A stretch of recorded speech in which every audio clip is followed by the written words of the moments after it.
तो आप किस तरह लड़ेंगे? क्या आपको कोई सपोर्ट कर रहा है? अभी भी वो उसको कॉन्टेस्ट कर रहे हैं कि उनका ज़हनी तवाज़ुन दुरुस्त नहीं था। लॉयर ने ये बात बताई है कि इनके ऊपर 114 भी लगनी चाहिए। खाड़ी का जो वहाँ पर जो है आउटलेट है, उधर से मुड़ते के साथ ही पान का केबिन है, वहाँ से इन्होंने सिगरेट भी ख़रीदी है। 114 तो वैसे ही बनता है। ये जो गाड़ी है पराडो सिर्फ 1 सेकंड में उस फ्रेम में से गुजर जाती है। इसके लिए मैं ये तो नहीं कह सकता कि मैं कोई लड़ाई कर रहा हूँ, लेकिन मैं इसमें ये ज़रूर कह सकता हूँ कि मैं जिद्दोजहद कर रहा हूँ अपना हक हासिल करने के लिए।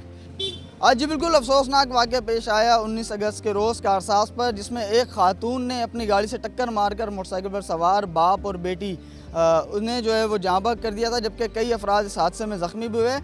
वाक़ये के बाद जो है पुलिस ने मुलज़िमा को तो गिरफ़्तार कर लिया है, लेकिन अभी तक जो है मामला वो ज़ेर तफ्तीश है। मुलज़िमा को इस वक्त तफ्तीश पर जो है वो रिमांड पर जेल भेज दिया गया है। हम इस वक्त मौजूद हैं इस हादसे में जाँ बहक होने वाले इमरान आरिफ के रिहाइशगाह के बाहर, और सबसे पहले हम आपको दिखाएंगे उनकी ये साइकिल जिस पर वो पापड़ बेचकर जो है अपने घर का गुजर बसर करते थे, और उनके घर का एक सिस्टम जो है वो चला करता था, जो कि उनके बच्चे हैं। इस वाक़े में जो जहाँ बहक हुई उनकी बेटी आमना आरिफ, वो भी जो है वो कराची यूनिवर्सिटी की तालिब इल्म थी और साथ साथ जो है वो नौकरी भी करती थी। तो दफातर से वापसी आते वक्त जो है बदकिस्मती से शार फैसल पर कारसाज पर यह हादसा पेश आया, और हादसे में बाप और बेटी दोनों जो है वो जहाँ बहक हो गए। पुलिस ने मुलज़िमा को गिरफ़्तार कर लिया है। मुकदमात जो है वो अदालत में चल रहे हैं। इस वक्त हम मौजूद हैं उनकी रिहाइशगाह के बाहर, और हमारे साथ मौजूद हैं उनके भाई इम्तियाज़ आरिफ। उनसे मिलेंगे, उनसे बातचीत करेंगे कि अभी तक जो है वो केस कहाँ तक पहुँचा और अब जो है मज़ीद आगे वो क्या करने जा रहे हैं। तो चलें उनसे भी मिलते हैं और आगे के जो तमाम तर जो सूरत हाल है वो उनसे जानते हैं। जी बिल्कुल, हम मौजूद हैं इमरान आरिफ के घर के बाहर। उनके छोटे भाई इम्तियाज़ आरिफ हमारे साथ मौजूद हैं। उनसे पूछेंगे कि अब तक जो है केस का क्या पोजीशन है, कहाँ तक पहुंचा, और जो बात की जा रही है दियत देने के हवाले से, उस हवाले से ये क्या कहेंगे, और जो एफ़आईआर हुई है, जो उस वाक़े का मुकदमा हुआ है, उसमें क्या मज़ीद दफ़ाएँ भी जो है वो लगवाने जा रहे हैं। क्योंकि एक तरफ जो है पहले ही एफ़आईआर जो दर्ज हुई थी उसमें एक दफ़ा जो है वो कम थी, जिसका इजाफा बाद में किया गया, जिसके तहत अब जो मुलज़िमा हैं वो बाकायदा रिमांड पर जेल में हैं। तो इसके साथ साथ ये भी करार दिया जा रहा था कि मुलज़िमा ज़हनी मरीज़ हैं, नफ्सियाती उनका पहले से ही इलाज चल रहा है। तो उस हवाले से क्या कहेंगे वो भी देखना है, क्योंकि डॉक्टर्स की रिपोर्ट जो आई थी उसमें उन्होंने क्लियर ही कहा था कि जो मुलज़िमा हैं वो बिल्कुल उनका दिमागी तवाज़ुन ठीक है। तो इम्तियाज़ आरिफ जो कि इमरान आरिफ के भाई हैं, उनसे बातचीत करते हैं, उनसे पूछते हैं कि क्या सूरत हाल है सर, इस वक्त केस की क्या पोजीशन है, और तमाम तर जो सूरत हाल इस वक्त दियत के हवाले से बातें चल रही हैं या केस में कुछ दफ़ात कम हैं, उस हवाले से क्या कहना चाहेंगे आप? देखिए, केस में अल्लाह का शुक्र है। पहले जो है केस में कुछ हमें महसूस हो रहा था कि कुछ आगे पीछे मामला हो रहा है, और जैसे आपने बताया कि दफ़ा 322 जो वहाँ पे बनती थी वो जो है पहली रिपोर्ट में जो है नहीं लगी, बाद में जो है सेकंड डे जो है उसको 322 को ऐड किया गया। अभी हमें जो है हमारे लॉयर ने ये बात बताई है कि इनके ऊपर 114 भी लगनी चाहिए। जब ये जो है कह रहे हैं कि वो उनका ज़हनी तवाज़ुन सही नहीं था, तो ऐसे मौक़ों पे 114 लगनी चाहिए।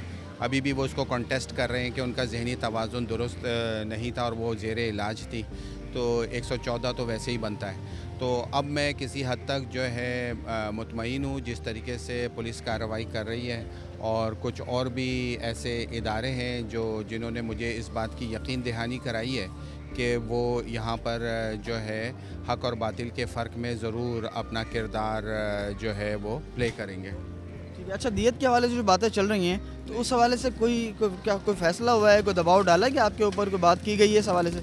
नहीं, ऐसी तो कोई बात नहीं है, सिवाय इसके कि मैंने भी वो जो है इनके वकील जो हैं वो उनको देखा था कि वो जो है कुछ ये बातें कर रहे थे कि जो है कुछ रकम उन्होंने कोर्ट में जमा करा दी है और उसकी बुनियाद पे वो बेल लेना चाहते थे वगैरह वगैरह। तो लेकिन हमसे तो कोई ऐसी बात नहीं हुई और ना ही हम इस चीज़ में इंटरेस्टेड हैं। मैंने जो है जब जो सेकंड डे जिस दिन वो कोर्ट में प्रेजेंट हुई थी, उस दिन भी मैंने बहुत ही ओपनली और बिल्कुल कैटेगोरिकली कैंडिडली ये बात कही थी कि जो है ना, we are not looking for any sort of compensation. तो इस तरीके से हमें कोई वो नहीं है, लेकिन एक हमारा हक और बनता है कि सिविल केस भी हम इसमें जो है इसमें ऐड कर रहे हैं, जिसको जिब्रान नासिर साहब जो है लीड करेंगे, और जिसमें जो है हम फेटल एक्सीडेंट का जो कानून है उसको जो है इस्तेमाल करेंगे। अच्छा, आप जो कि मुलज़मा हैं, वो आप तो पता ही है आपको कि वो पैसों वाली शख्सियत हैं, पैसा है उनके पास, वो वकील भी कर सकते हैं, सब कुछ कर सकते हैं। तो आप जो है उस तरह जो है आपका एक हिसाब नहीं है, तो आप किस तरह लड़ेंगे? क्या आपको कोई सपोर्ट कर रहा है? देखिए, इस वक्त जितनी भी सबसे बड़ी तो बात यह है कि वो नौजवान बच्चे बच्चियाँ जो मोटरसाइकिलों पे सफ़र करते हैं अपने वालिदैन के साथ और सोशल मीडिया को यूज़ करते हैं, तो वो तमाम नौजवान बच्चे बच्चियाँ जो हैं वो इस वाक़े के ख़िलाफ़ खड़े हैं। मैं नहीं कहता कि वो मेरे साथ खड़े हैं, वो इस वाक़े ये जो वाक़या हुआ है इससे वो भी खौफज़दा हो गए। वो भी सड़क पर अब निकलते हुए ये सोचते हैं कि कल को कहीं ऐसा ना हो जिस तरह की आमना की बारी आ गई, उनकी बारी आ जाए। तो उन बच्चों के लिए और उन बच्चों का जिस तरीके से जो है यहाँ पे मौजूद हैं वो बच्चे, कल भी कराची यूनिवर्सिटी में उन्होंने यूनिवर्सिटी के अंदर ही एक जो है मार्च किया है उन्होंने, और मुझे सुनने में आ रहा है कि कुछ और भी ऐसे मार्च हैं जो कि शहर के अंदर पुरअमन किस्म के मार्च जो है उसका वो प्लान किया जा रहा है। और इसी तरीके से तो इसका मतलब ये है कि ये तमाम लोग इस बात पे मुत्तफ़िक हैं कि अब बस हो जानी चाहिए इस किस्म के जो है मामलात की, जहाँ पे कोई कानून का और जो है ताकतवर हो चाहे अमीर हो जो भी हो, सबको ये पता के लिए एक ही कानून हो, सबको पता चले कि जी जनाब अगर हमसे कोई गलती हुई है और हमने कोताही की तो हमें भी सज़ा मिलेगी। बैक ऑफ द माइंड जो है ये ताकतवर और अमीर लोगों के जहनों में ये बात होती है, जो रईस होते हैं इनके बैक ऑफ द माइंड इनके जहनों में ये बात होती है कि अगर हमसे कोई गलती हो गई तो हमारी बचत हो जाएगी, हम बच जाएंगे, हम जो है दियत दे देंगे, हम जो है हरजाना दे देंगे और बच जाएंगे। तो जो है इस कल्चर को अगर मेरी कोशिश से कोई थोड़ी सी रुकावट मिलती है तो मुझे जो है खड़े होना चाहिए और मुझे इंसाफ का तलबगार होना चाहिए। अच्छा, आपने उनकी वीडियोस देखी, मुलज़मा जो नताशा है, फौरी हादसे के बाद, और हादसे की जो सीसीटीवी वगैरह है, 2 सीसीटीवी आ चुकी हैं, तो आपने ये सब कुछ देखा, तो उसमें आपको कुछ अलग सा लगा कि वो नफसियाती मरीज़ हैं या उन्होंने उस वक्त नशा कर रखा था? देखिए, अगर आप गौर से पूरी जो है जहाँ तक जो है वो कल के टीवी के जो इन्वेस्टिगेटिव जर्नलिस्ट हैं वो उन्होंने कुछ बातें मुझे बताई थी, और वो he was the first person जो कि वो ये पूरी जो है ना उन्होंने मुझसे ये गुफ्तगू की कि इन्होंने सिर्फ आपके भाई को नहीं हिट किया है, ये पीछे कोई तकरीबन आधा किलोमीटर 1 किलोमीटर से लोगों को गाड़ियाँ के टक्कर मारते चली आ रही थी। वो जो आप कारसा सोर्स की सर्विस लेने, अगर उसको आप कोने में देखें, जो खाड़ी का जो वहाँ पर जो है आउटलेट है, उधर से मुड़ते के साथ ही पान का केबिन है, वहाँ से इन्होंने सिगरेट भी ख़रीदी है, वहाँ पर भी किसी को टक्कर मारी है। फिर वहाँ से वो आगे चली हैं तो गाड़ी को टक्कर मारी है, जो कि आज के जो सीसीटीवी जो फुटेज जो मिले हैं उसमें जो है वो चीज़ें हैं। और इसके अलावा जहाँ पे ये जो सिगरेट का केबिन है वहाँ पे डोम कैमरा भी मौजूद है। मैं ख़ुद कल गया था वहाँ पे, और 4 कैमरे लगे हुए हैं चारों डायरेक्शन में, जो गवर्नमेंट ऑफ सिंध के पास उसका एक्सेस है। वो सारे कैमरे की अगर फुटेजेस अगर ली जाए तो आपको पता चल जाएगा कि वो किसी हद, मतलब ये क्लेम करना कि वो बिल्कुल ही हवासों में नहीं थी, ये मेरे ख़्याल से बात वैसे ही साबित हो जाएगी कि वो किसी हद तक तो हवास में थी। तो वो पूरी बात अगर आप देखें, वहाँ पे जो ऐनी शाहिद हैं उनमें से तो एक ने ये भी बात बताई कि ये जो है जब इन्होंने पहली टक्कर मारी है कि किसी मोटरसाइकिल वाले को, तो उसको चोट वोट तो कोई नहीं लगी ज़्यादा, लेकिन वो आया भी नहीं सामने।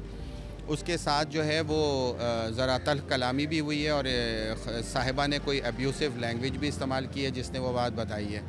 तो जो है उसके बाद ये आगे गई हैं, आगे जाके फिर उन्होंने वो आज जो वीडियो है जिसमें उन्होंने गाड़ी को टक्कर मारी है, जिसके साथ मोटरसाइकिल वाले को मारा है, और उसके बाद फिर वो आगे गई हैं, आगे जाके जो फ्रेम है उस फ्रेम में से मोटरसाइकिल जो है वो 5 सेकंड में गुजरती है, उसके पीछे जो गाड़ी जा रही है वो जो है 4 सेकंड में उस फ्रेम में गुजरती है, और ये जो गाड़ी है पराडो सिर्फ 1 सेकंड में उस फ्रेम में से गुजर जाती है। जब मैंने उस वीडियो को देखी तो मैं एकदम से मेरी मुंह से आवाज़ निकली अल्लाह करके, कि मैं खुद खौफज़दा हो गया कि किस रफ्तार से ये खातून ये उस वक्त वहाँ पे गाड़ी चला रही थी, और इन्होंने बिल्कुल ज़रा भी ब्रेक लगाने की कोशिश नहीं की, और जो है ये कहना कि वो ब्रेक के बजाय एक्सेलेरेटर को दबा दिया तो उन्होंने, ये भी गलत बात है, ये भी गलत बात है।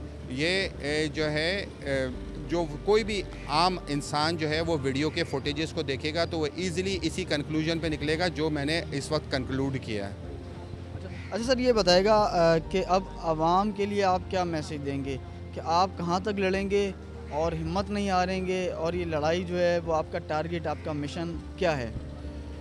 देखिए मैं इसके लिए मैं ये तो नहीं कह सकता कि मैं कोई लड़ाई कर रहा हूँ, लेकिन मैं इसमें ये ज़रूर कह सकता हूँ कि मैं जद्दोजहद कर रहा हूँ अपना हक़ हासिल करने के लिए। मेरा भाई, मेरी भतीजी, नौजवान भतीजी जो इस दुनिया से चली गई, वो उनका हक़ लेने के लिए, और जो है वो बच्चियाँ जो मोटरसाइकिलों में सफ़र करती हैं, यूनिवर्सिटी जाती हैं, कॉलेजेस जाती हैं, जॉब पे जाती हैं, अपने अब्बा के साथ जाती हैं, अपने भाइयों के साथ जाती हैं। वो हमने भी पूरी ज़िंदगी मोटरसाइकिलें चलाई हैं। इस किस्म के जो जितने भी, उनको सड़क पे आते वक्त जो है कम से कम ये तो महसूस हो कि हम किसी तरह से सेफ़ हैं। ठीक है, मोटरसाइकिल वाले भी गलती करते हैं बाज़ दफ़ा, लेकिन जो है नाहक यहाँ बहुत सारे ऐसे मौके होते हैं जहाँ पे मोटरसाइकिल वाले बड़े कानून के मुताबिक अपना सफ़र कर रहे होते हैं, लेकिन उसके बावजूद ऐसे दंदनाती फिरती हुई गाड़ियाँ जो हैं वो उनको कुचल के चली जाती हैं। तो इसको कहीं ना कहीं स्टॉप होना चाहिए, और इसको जो है कोई कानून जो हमारे यहाँ मौजूद है, जो बरसों से इस्तेमाल नहीं हुआ, उस कानून को इस्तेमाल में भी आना चाहिए। अच्छा, एक तरफ ये भी कहा गया है कि बग़ैर बताए वो गाड़ी लेके निकली। अगर घर वालों को पता है कि उनकी ज़हनी हालत ठीक नहीं है तो उन्होंने इस हालत में गाड़ी कैसे दे दी?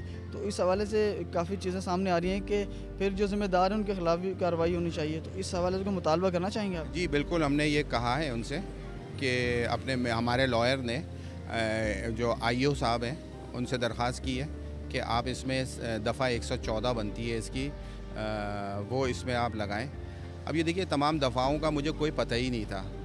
19 तारीख से पहले मुझे इनके बारे में कुछ भी नहीं पता था, लेकिन अब बारी बारी सबको डिग आउट करना पड़ रहा है और समझना भी पड़ रहा है। तो लॉयर के मुताबिक जो है 114 भी लगना चाहिए, और 114 लगेगा, और इंशाअल्लाह ताला इनके ऊपर एक और केस भी हम कर रहे हैं जो सिविल कोर्ट में करेंगे, फेटल एक्सीडेंट का, और जबरान नासिर साहब जो हैं उसको लीड करेंगे।